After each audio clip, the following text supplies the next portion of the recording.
Hello friends, అందరూ ఎలా ఉన్నారు? Welcome to Ravan for you YouTube channel. ఏంది కొత్తగా అంటున్నారా? ఇక మీదట మన ఛానల్లో ప్రీవియస్గా వీడియోలు అయితే వస్తాయి అనమాట. నేను రోజుకి 6 వీడియోస్ అయితే అప్లోడ్ చేస్తున్నాను. ఎందుకు అప్లోడ్ చేస్తున్నా అంటే కంటెంట్ అట్టాడిది. చాలామంది ఎందుకు బ్రో ఒకేసారి 6 వీడియోలు అప్లోడ్ చేస్తావు, అది టైం గ్యాప్ ఇచ్చి అప్లోడ్ చేయొచ్చు అంటే ఇప్పుడు నాకు షాప్ ఉంది. షాప్ బంద్ చేసాక వచ్చి మొత్తం కంటెంట్ రాసుకొని ఏ విధంగా మీ ముందు పెట్టాలన్నమాట. సో ఒక వీడియో చేసి ఒక వీడియో చేయకపోతే, ఎగ్జాంపుల్ చెప్తున్నా, పెద్ద అప్డేట్ వచ్చింది చేసేసా, ఆ తర్వాత ఎన్టీఆర్కి సంబంధించినటువంటి ఏదో ఒక అప్డేట్ ఉంది, అది చేయకపోతే ఎలా ఉంటుంది? వామును మెగా ఫ్యామిలీ అంటారనమాట. సో అలా ఉండకూడదు అని చెప్పి ప్రతి ఒక్క అప్డేట్ మీకు ఇవ్వాలి అనేటటువంటి తపంతో ఇన్ని వీడియోలు చేస్తున్నా. మీకు ఏమైనా సలహాలు ఉంటే డెఫినెట్గా కామెంట్ బాక్స్లో పడేయండి. మీకు ఎలాంటి వీడియోలు, మీరు ఎలాంటి వీడియోలు ఎక్స్పెక్ట్ చేస్తున్నారు అనేటటువంటిది కూడా డెఫినెట్గా కింద కామెంట్ చేసేయండి. ఖచ్చితంగా మీరు ఎక్స్పెక్ట్ చేసేదానికే 10 times బెటర్ కంటెంట్ ఇవ్వడానికి నేనైతే ట్రై చేస్తాను. సో ఇప్పుడు మీరు తమిళ చూసే ఉంటారనమాట. శ్రీరామచంద్రుడు ఎవరు మిరాయి ట్రైలర్ రిలీజ్ అయింది, మంచి ప్రశంసలు అయితే పొందిందనమాట. రీసెంట్ టైమ్స్లో భారీ సినిమాలకే లేనటువంటి విఎఫ్ఎక్స్ గ్రాఫిక్స్ ఈ సినిమాకి అయితే సూపర్గా అనిపించింది. లాస్ట్ షాట్ అయితే మైండ్ పోతుంది అనమాట. ఇదంతా కూడా మీకు కాయిన్కి ఒకవైపే కానొస్తుంది, ఇంకో వైపు ఏంటంటే ట్రోల్స్ అనమాట. చాలామంది అయితే సజ్జా లాస్ట్కి ఏదో ఒక డివోషనల్ టచ్ ఇచ్చి హిట్ కొడతాడు. హనుమాన్ సినిమాలో హనుమంతుల వారి ఎంట్రీ ఇచ్చిండు, మిరాయి సినిమాలో శ్రీరామచంద్రుడు ఎంట్రీ ఇస్తాడు, ఇంకో సినిమాలో కృష్ణుడిని, ఆ తర్వాత నరసింహస్వామిని, ఆ తర్వాత వరాహ అవతారాన్ని, పరశురాముల వారిని, ఈ విధంగా దేవుళ్ళని వాడుకోండి సినిమా అంతా సొలు తీసి క్లైమాక్స్లో ఏదో ఒక డివోషనల్ తీసుకొచ్చి ఆయన హిట్ కొడతాను అని చెప్పి బాగా మీమ్స్ అయితేనే బాగా ట్విట్టర్లో ఇదే ట్రోల్ అవుతుందనమాట.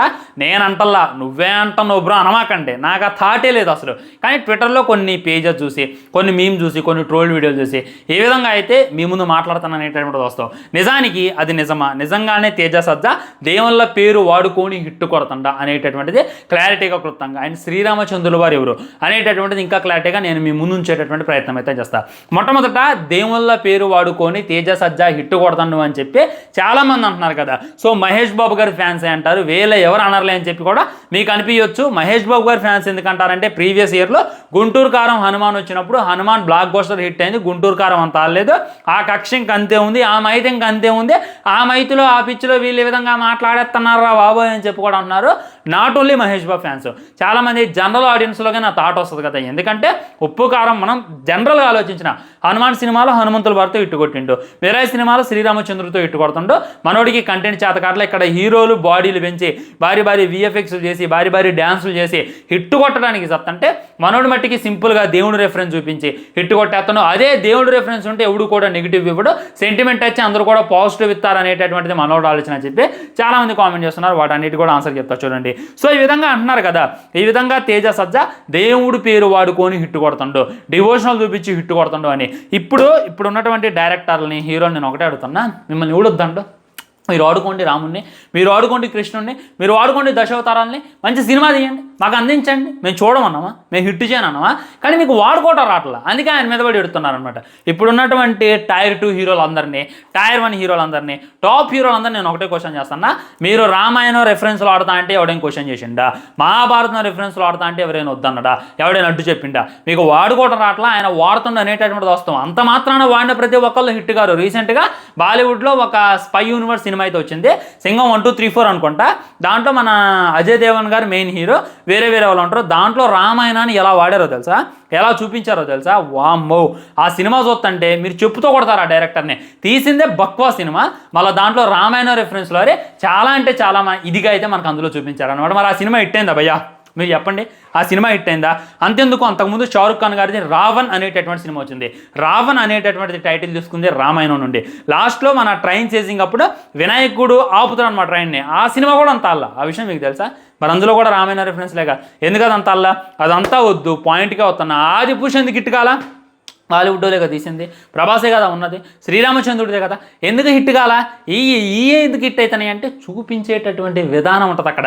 నువ్వు రాముడు రెఫరెన్స్లు పెట్టినంత మాత్రాన, కృష్ణుడు రెఫరెన్స్లు పెట్టినంత మాత్రాన సినిమాలు హిట్గావు. సినిమాలో మ్యాటర్ ఉండాలి, సినిమాలో దమ్ము ఉండాలి, ఆ క్యారెక్టర్ మనకు తగలాలి. శ్రీరామచంద్రుడిని చూడగానే అస్టానిష్ అయిపోవాలి, చేతి మీద ఒక వణుకు వచ్చేయాలి, రోమాలు నెక్కబడుచుకోవాలి, లేచి దండం పెట్టాలి, ఆ ఫీల్ తీసుకురావాలి. ఆ ఫీల్ తీసుకురాగలిగితేనే ఆడియన్స్ ఆదరిస్తారు అనేటటువంటిది వాస్తవం. ఆల్రెడీ హనుమాన్ సినిమాలో జరిగింది ఇదే. లాస్ట్ సీక్వెన్స్, లాస్ట్ ఆ 10 minutes హనుమంతుల వారి ఎంట్రీ అప్పుడు నిజం చెప్తున్నా విజిల్స్ పడ్డాయి, క్లాప్స్ పడ్డాయి, వామో అని చెప్పి ఒక ట్రాన్స్లో నుండి థియేటర్లో బయటకు వచ్చారు. సినిమా అంతా పర్లా బాగానే ఉంటుంది, కానీ లాస్ట్ ఆ ఫ్రీక్వెన్సీని బాగా లేపిండి అనమాట. అలా చేస్తంటే ఏ డైరెక్టర్లకైనా మనం అడ్డు చెప్పామా, ఏ హీరోలకైనా మనం అడ్డు చెప్పామా? సో ఇక్కడ టాప్ హీరోస్ అయితే ఆ శ్రీరామచంద్రుడు రెఫరెన్స్లు, రామాయణ మహాభారతం రెఫరెన్స్లు అంటే హిట్ కొట్టడానికి చాలా కష్టమవుతుంది. కానీ మన ప్రభాస్ అన్న కొట్టి చూపించుండు కాదంటలా. ఆల్రెడీ నాగేశ్వరం చూసుకున్నట్లయితే సినిమా అంతా అలా నడిపించే లాస్ట్లో కర్ణ అని చెప్పి ప్రభాసం చూపి కానీ అందరికీ దెమ్మ తిరిగింది. నేనంగా ఆ ఫ్రీక్వెన్సీ గురించి తెలుసుకుంటే ఎప్పుడు కూడా రోమాలు లెక్కపరుచుకుంటే ఈ విధంగా ఉంది. అంతెందుకు నరసింహ అవుతారు, ఆల్రెడీ త్రినేత్రం అనేటటువంటి సినిమా చూసే ఉంటారు. ప్రహ్లాదుడు నరసింహస్వామి అని చెప్పి అప్పట్లో కూడా సినిమా వచ్చింది. అప్పుడు విన్నటువంటి స్టోరీయే ఇప్పుడు ఏఐని జోడించి గ్రాఫిక్స్ని జోడించి సినిమా తీస్తే బ్లాక్ బస్టర్ విజయం సాధించింది. ఎలా సాధించింది? అది ఓన్లీ దేవుడు రెఫరెన్స్ వల్లే హిట్ కాల. చాలామంది రిలీజ్ అయ్యాక అంత హిట్ అయ్యింది అనుకున్నారు. సినిమా 300 కోట్లు కొట్టింది. ఎలా కొట్టింది? సినిమాలో దమ్ముంది. సో నువ్వు మైథాలజీ క్యారెక్టర్లో వాడుకున్నంత మాత్రాన, రామాయణ క్యారెక్టర్లో వాడుకున్నంత మాత్రాన, మహాభారతం క్యారెక్టర్లో వాడుకున్నంత మాత్రాన సినిమా హిట్ కాదు. ఓం రౌత్ బ్రదర్ ఉంటాడు, ఒక సినిమా తీసిండు, దాంట్లో మహాశివుడు రెఫరెన్స్లో వాడుకుంటూ, మరి ఆ సినిమా ఎందుకు హిట్ కాల? అది అప్పట్లో కూడా భక్తి అందరికీ ఉంది కదా, అది ఎందుకు అంతలా డేకలా? ఎందుకు డేకలేదంటే చూపించేటటువంటి విధానం చూడగానే మనకు కనిపించాలా, ఏమున్నాడు రా మా రాముడు, ఏమున్నాడు రా మా హనుమంతుడు, ఏమున్నాడు రా మా కృష్ణుడు, ఇది చాలరా మాకు ఈ జన్మకి అని చెప్పి థియేటర్లో నుండి దండం పెట్టుకొని బయటకు వస్తే సినిమా హిట్ అయితే తప్ప ఏదో ఆ రెఫరెన్స్లో ఆడినంత మాత్రాన, ఏదో డివోషనల్ చూపించేంత మాత్రాన హిట్ అయితే అనేటటువంటిది ముమ్మాటికి పొరపాటు అనమాట. చాలామంది కారు కూతలకు వస్తున్నారు కదా, వాళ్ళు ఒకటికే చెప్తున్నా, మీ హీరోలను కూడా వాడుకోమనండి, మీ డైరెక్టర్లను కూడా వాడుకోమనండి. వాడుకుంటుంటే ఎవడొద్దన్నాడు, కరెక్ట్గా చూపిస్తే ఎవడొద్దన్నాడు. ఈ విధంగా శ్రీరామచంద్రుడు ఎంట్రీ ఇస్తా అంటే మేము వద్దనవా, హనుమంతుల వారు ఎంట్రీ ఇస్తా అంటే మేము వద్దనవా, రావణ ఎంట్రీ ఇస్తా అంటే మేము వద్దనవా, కృష్ణ వారు చూపిస్తా అంటే మేము వద్దనవా? చూస్తే ఆదరిస్తున్నాం కదా, మాకు నచ్చాలి అనేటటువంటిది మెయిన్ పాయింట్ అని చెప్పి గుర్తుపెట్టుకోండి. నిజంగా అప్పుడిప్పుడు అంజీ సినిమాలో మహాశివుని మనకు చూపించిండు ఆ డైరెక్టర్ గారు.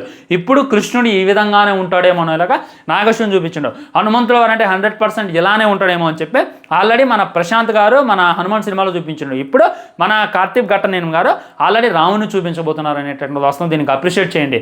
ఒక చిన్న హీరో, టైర్ 2 కూడా కాదు, టైర్ 3 జైలు నుండి ఉన్నటువంటి హీరో, ఆయన ఆల్రెడీ అంత ఎదిగిండు. మన డివోషనల్ మనకు అర్థమయ్యేలా చూపిస్తున్నాం అంటే మనం దాన్ని మెచ్చుకోవాలి, కానీ తిట్టుకుంటే మట్టికి అది మన నిబ్బతనం అయితే అనేటటువంటిది గుర్తుపెట్టుకోండి. ఇక మర్చిపోండి, ఆ గుంటూరు కారం అయితే మర్చిపోయి బయటకు వస్తాం అనమాట. So coming to the point, రాముడు ఎవరు సోను సుద్ద, ప్రభాస, వేరే క్యారెక్టర్ ఎవరు వస్తున్నారు అనేటటువంటి క్వశ్చన్ బాగా ఉంది. నేను చెప్పిన ప్రభాస్ వేస్తే బాగుంటుంది అంటే చాలామంది వద్దు బ్రో, ఆల్రెడీ ఆదిపురుషులో చూసినావు చెప్పి కొప్పలాది కామెంట్లు. ఆదిపురుషు డైరెక్టర్ ఎవడు రా బాబు, మన తెలుగు డైరెక్టరా? ఆడోడు బాలీవుడ్ డోడు, వాడికి 600 కోట్లు ఇచ్చి సరిగ్గా తీరా అంటే అందులో ఆల్మోస్ట్ 400 కోట్లు నొక్కేసి ప్రభాస్కి రెమ్యునరేషన్ ఇచ్చి ఆ తల తోకలేని గ్రాఫిక్స్తో సినిమా దింపిండి. అది ప్రభాస్ తప్పు కాదు. అంతేందుకు ఆ తర్వాత వచ్చినటువంటి కల్కిలో ఎలా చూపించారు ప్రభాస్ని, అలా ఎవరైనా చూపించగలిగారా? సో ప్రభాస్ అన్న చాలా బాగుంటాడు రాములాగా, వస్తే మట్టికి బాక్స్ ఆఫీస్ చూచుకోతూ ఉంటుంది. ఓకే అలా ఉంటే బాగుంటుంది అంట, కానీ ఉన్నా చెప్పి నేను 100% చెప్పలే. నిజంగా రాముడి క్యారెక్టర్లో ప్రభాస్ ఇప్పటికైనా బాగుంటాడు. చూపించే మంచి డైరెక్టర్ దొరకాలి. రాజమౌళి గారి కాంబినేషన్లో రామాయణం చెప్తా అంటే అది ప్రభాస్ ఈరోజు మీరు వద్దంటారా? అసలుగా వద్దంటారు. ఆ డైరెక్టర్ని ఆ సినిమాని మర్చిపోండి అనమాట. సో ఇప్పుడు ఎవరు అని అంటే సోను సుద్ అని చెప్పి బాగా వినపడుతుంది. 100% నా గెస్సింగ్ కరెక్ట్ అయినట్టయితే సోను సుద్ కూడా కాదు, ఏఐ అని చెప్పి గుర్తుపెట్టుకోండి. ఎందుకంటే ఒకసారి యూట్యూబ్లోకి వెళ్ళి ఏఐ వీడియోస్ అని కొట్టండి, మన డివోషనల్లో మహాభారతం ఏఐ, గణపతి పరశురామ్ ఏఐ వీడియోలను కొట్టండి, మీకు ఒక మంచి ఇది ఉంటుంది అనమాట. సో దీన్ని ఫాలో అయ్యే డైరెక్టర్ ఏతోనే శ్రీరామచంద్రుని చూపిస్తున్నాం అని చెప్పి నేనైతే అనుకుంటున్నా ఫ్రెండ్స్. ఇదే 100% జరిగింది, దీంట్లో అయితే మార్పు లేదు. ఖచ్చితంగా శ్రీరామచంద్రుడు ఆయన చూసి మనం అష్టానిష్ అయిపోయి థియేటర్ నుండి దన్నాలు పెట్టుకొని బయటికి రావడం అయితే గ్యారంటీ, ఆయన మళ్ళీ హిట్ కొట్టడం గ్యారంటీ, ఆయన మీద పడి ఏడవడం కూడా గ్యారంటీ అని చెప్పి మళ్ళీ గుర్తుపెట్టుకోండి. ఇదే అనమాట ఫైనల్గా చెప్పదలుచుకుంది. మీకైతే ఒక క్లారిటీ వచ్చేసిందని చెప్పి నేనైతే అనుకుంటున్నా. తర్వాత ఇంకో మంచి అప్డేట్ వీడియోస్తో మళ్ళీ కలుద్దాం. బై బై, నమస్కారం. ఛానల్ని సబ్స్క్రైబ్ చేసుకోండి, వీడియో లైక్ చేయండి, వీడియోని షేర్ చేయండి. ఇవన్నీ మాత్రం జాయ్.